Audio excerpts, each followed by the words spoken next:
You've never quite fit in. Not once. And no matter how hard you tried to play it cool or act normal, there was always a voice deep inside that knew the truth. It's not a defect. It's a difference of origin. Today, I'm going to explain exactly what that difference means and why it was absolutely necessary. Stay with me until the very end. Before we finish, you're going to receive a spiritual alignment protocol that will help you anchor who you truly are from this day forward. You know those nights where you wake up at 3 a.m. for no reason? You just lie there, staring at the ceiling with a sensation that isn't exactly fear, but it's just as heavy. It's not anxiety. It's something between homesickness and being uprooted. It's a memory of a place you've never visited. At Thanksgiving dinners, in corporate meetings, you're physically there, but spiritually you're on another plane. It's not out of arrogance. It's a genuine sense of displacement. You smile at the right times. You say what's expected, but inside, you're constantly asking, when am I going to get to where I'm actually supposed to be? You've felt more connected to total strangers than to people who have known you for years. You've had conversations with someone you just met that hit deeper than decades of living with your own family. You walked away from that encounter feeling like that person saw you in a way most people never will. And you don't even know their last name. And there have been nights, especially Sunday nights, where the exhaustion wasn't in your body. It was the exhaustion of maintaining an identity that isn't entirely yours.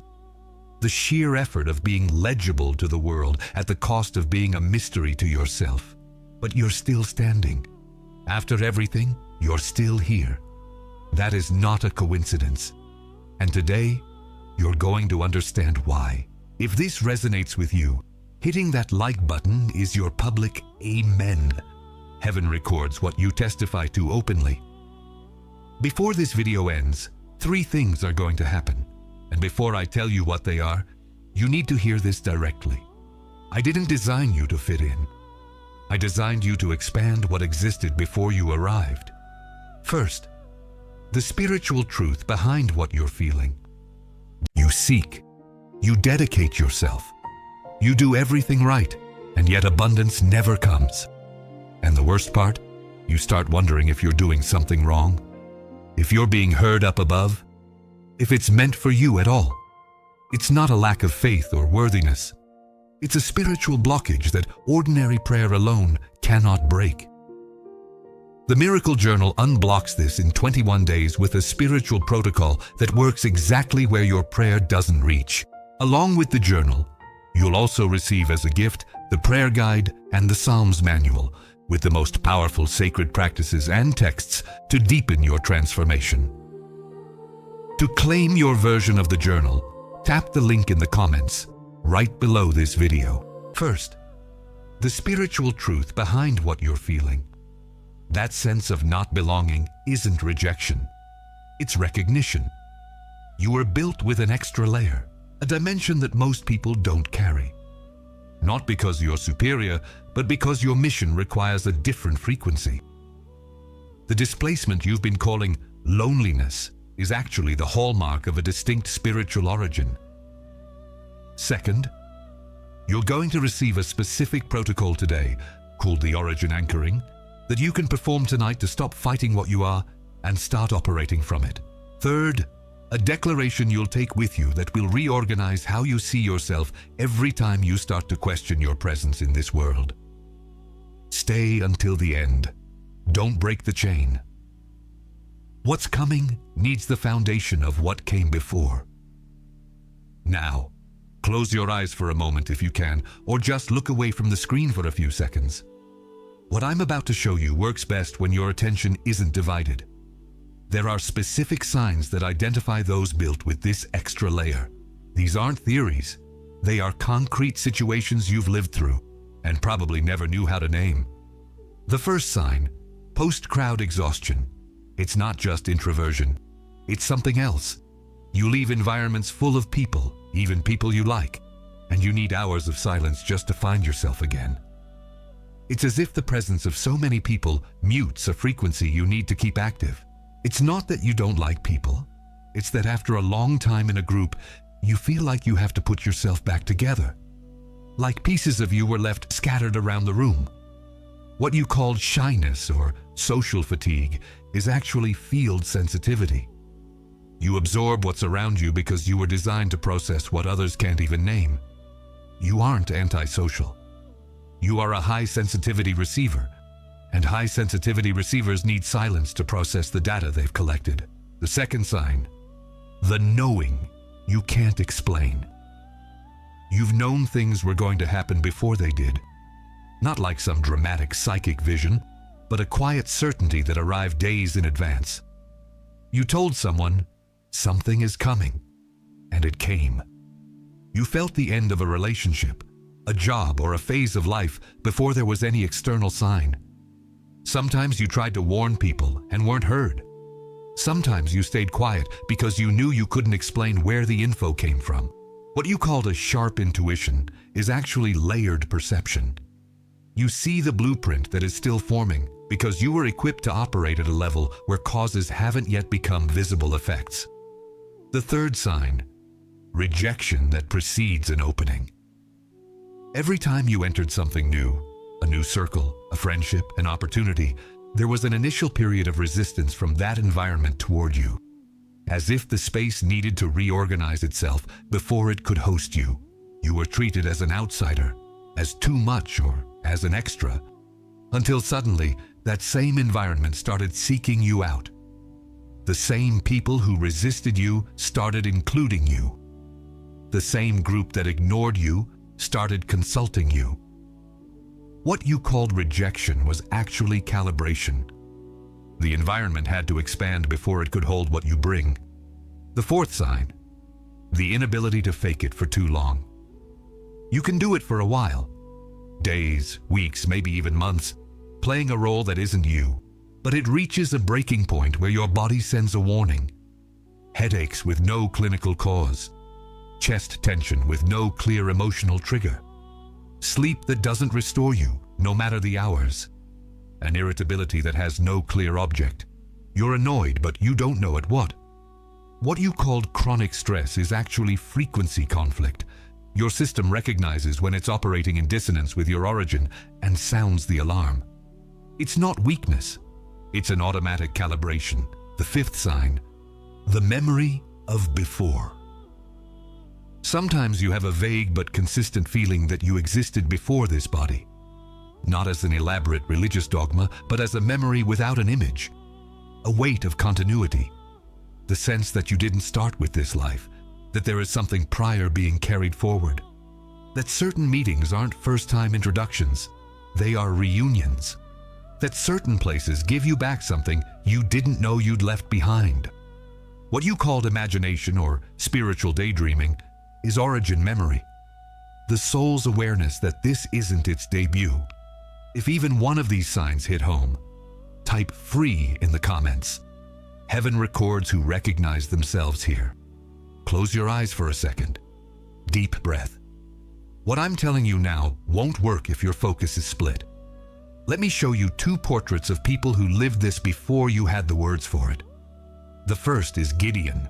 He was threshing wheat in a wine press, hiding, afraid, operating way below his pay grade because his surroundings insisted he was small. Everything around him confirmed a narrative of not enough. The enemy was in the land. His family was irrelevant. He was the least of the least. Every external sign pointed the same way. You don't have what it takes. When the angel showed up and said, "The Lord is with you, mighty warrior," Gideon responded with exactly what every chosen one says when their true identity is first revealed. But how? From where? My clan is the weakest. I'm the smallest one in it. His first reaction wasn't gratitude, it was contradiction. His first response wasn't faith, it was an argument. And what came back wasn't a debate. It was a calling. I didn't call the least so you could stay the least. When I called the least to prove that human origin was never the criteria. Gideon didn't become a warrior on the day of the battle. He discovered he had always been a warrior. He was just operating in the wrong wine press. The battle didn't create who he was. It revealed it. The second portrait isn't from the Bible, but it's just as accurate. Imagine a radio trying to catch an FM station on an AM frequency. There's nothing wrong with the radio. The device is excellent, maybe the best in the room, high-tech, maximum sensitivity, capable of picking up signals other devices can't even detect. The problem is, it's tuned to a band that isn't its own, so it picks up noise, static, fragments of something that never quite completes itself. Bits of transmissions that don't make sense together. A word here, a snippet there, nothing that forms a complete message. Not because it's incapable of a clear signal, but because it's looking for the signal in the wrong place. You spent years trying to catch approval, belonging, and direction on the frequencies that work for people built differently than you. You tried to fit into criteria that weren't made for what you are, and you caught static. The static you felt wasn't an absence of signal. It was the wrong signal for your receiver. Gideon was in the wrong wine press. The radio was on the wrong band. And you were looking for confirmation on the wrong frequencies. Today is the day to retune. Write in the comments. Do you see yourself more in Gideon or the radio? Just one word. Let me stop for a full minute and say what is already visible here. You came to this video carrying a question you probably never said out loud. Why do I feel like I'm made of a different material? Why does what works for everyone else not work the same way for me? Why do I get tired of things that seem easy for everyone else and find energy in things no one else even notices? 3 objective facts. First, people with an additional spiritual layer are often identified throughout their lives by strangers who recognize them before they recognize themselves. You have these encounters. Someone who just met you already treats you like they know who you are. That's not an accident. It's frequency recognition. Second, the isolation you felt isn't an absence of connection. It's frequency selection. You don't reject people. You naturally filter out what doesn't resonate with your origin. The loneliness you felt wasn't a lack of people. It was a lack of resonance. Third, most of you watching this got here through a sequence of events you didn't plan. A recommendation, an algorithm, a search that didn't start with this. That's not luck. That's routing. And here is who you are in the middle of all this. Before I give you your names, you need to hear this directly. I needed you to arrive exactly here, at this exact moment, carrying everything you brought, because what you brought is proof that you weren't broken along the way. You were refined. And refinement only happens to things valuable enough to be refined. Your first identity, the frequency carrier. You didn't get here empty-handed. You arrived with a frequency that predates your birth, a spiritual predisposition that wasn't taught or consciously chosen, but has always been there as your foundation. It's what made you different in the room without you having to do anything. It's what made strangers come up to talk to you. It's what made environments shift subtly when you walked in. Every time you absorbed the pain of a room without dissolving in it, every time you felt the weight of something that wasn't yours and still carried it without hardening your heart, you were exercising the function of a carrier, transmuting frequencies that other people can't process. You were acting as a filter and an amplifier at the same time. What this identity authorizes. You authorize environments to level up just by being present. Your mission doesn't require you to speak first. It requires you to show up. Your presence is the work. Your second identity, the lineage pioneer. At some point in your ancestry, there was a break in the pattern. Something that was supposed to continue was interrupted. A cycle, a behavioral inheritance, a way of responding to the world that repeated for generations. And you are the restart button. Not just for a family in the biological sense, but for a spiritual lineage. A soul pattern that starts fresh in you. All the resistance you faced every time your environment tried to shove you into a mold that wasn't yours, all the pressure to repeat what came before, was the old system trying to reproduce what you came to end. The resistance wasn't evidence that you were wrong.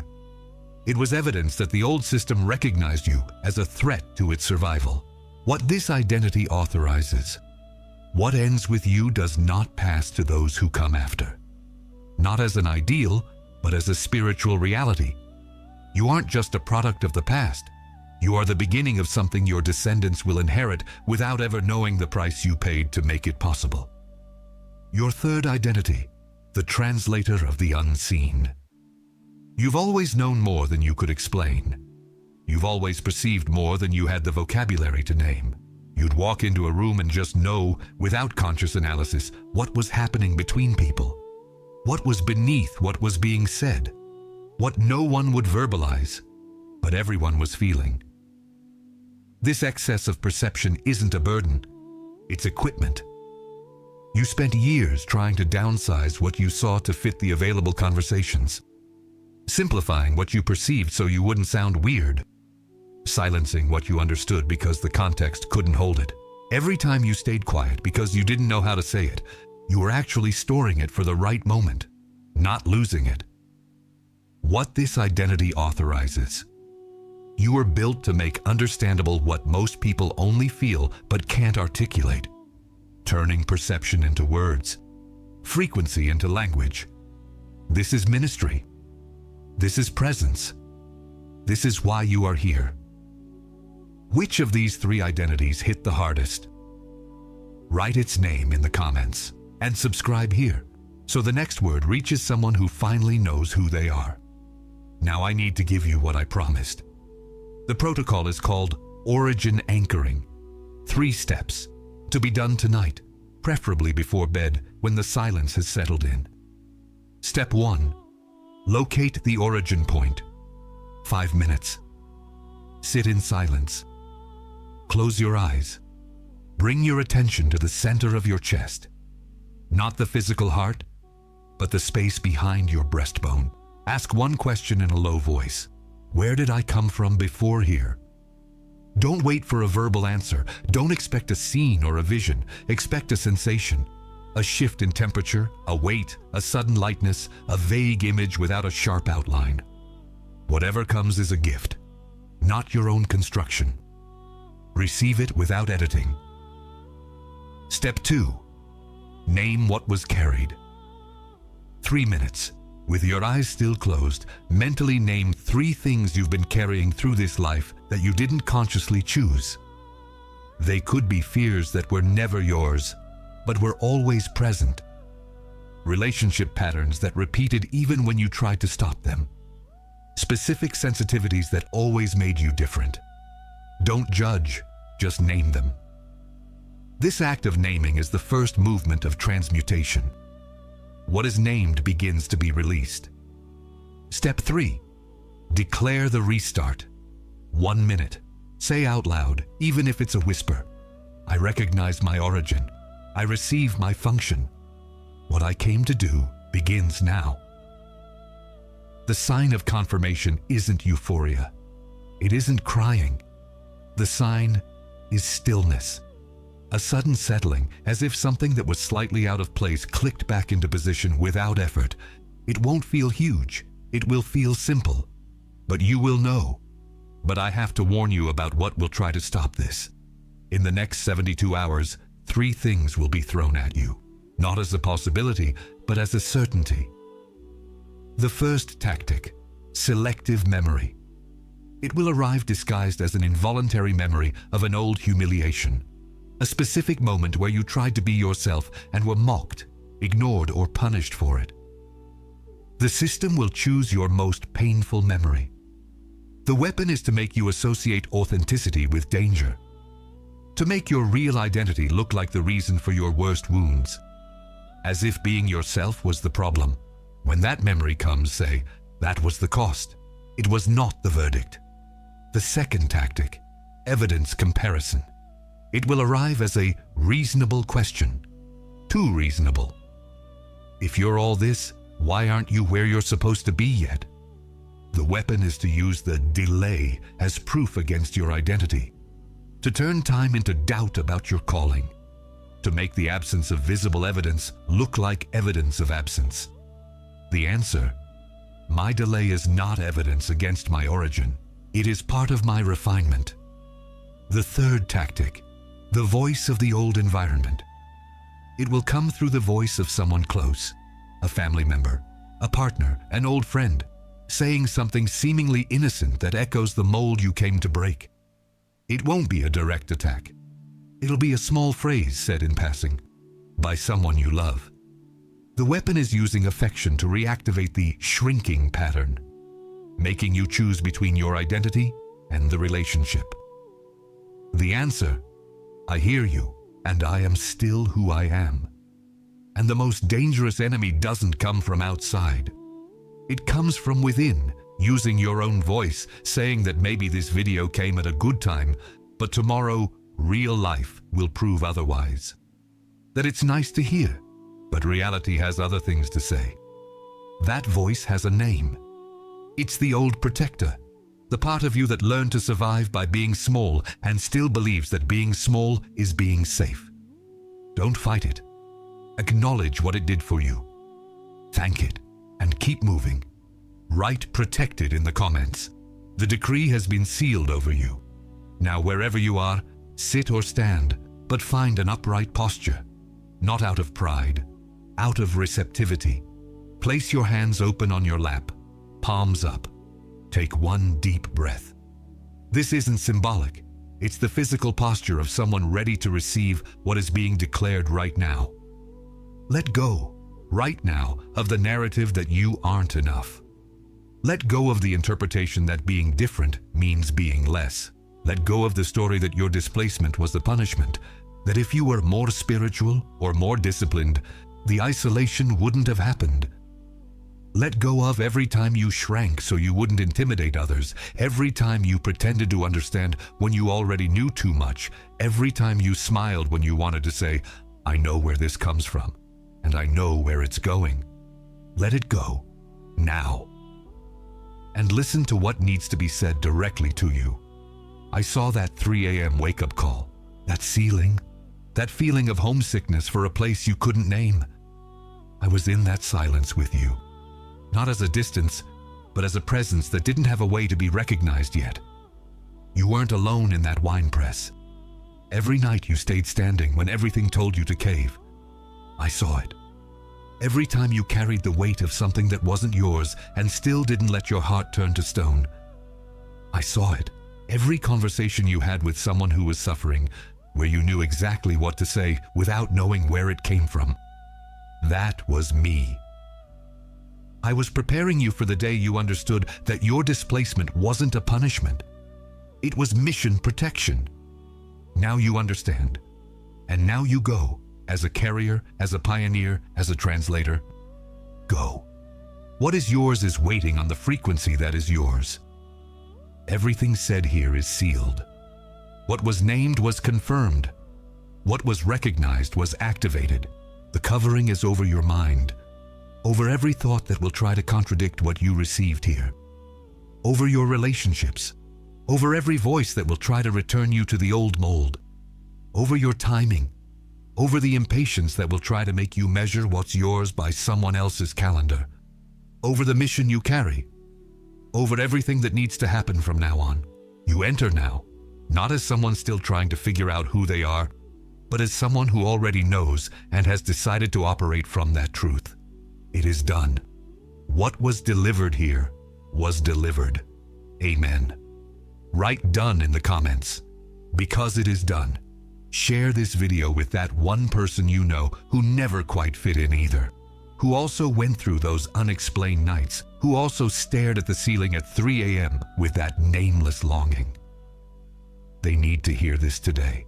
And if they want to go deeper, the link is in the first comment. Waiting just like it waited for you. The next video continues from here. It doesn't repeat, it advances. It is done.